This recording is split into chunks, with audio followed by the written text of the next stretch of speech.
Here's our furnace.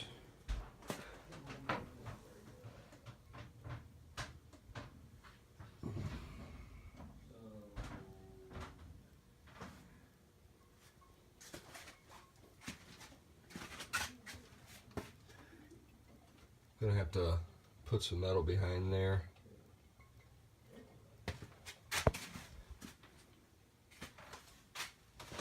Here's our breaker panel.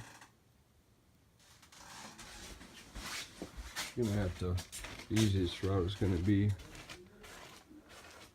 flush the line set, as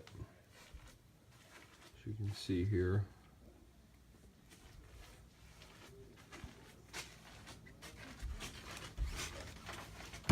Right here is the back of the house. If we do decide to go with an 90% furnace, I do believe that's a bathroom. Yeah, that's a bathroom vent right there that runs out. So of course, you know, we would have to be away from that.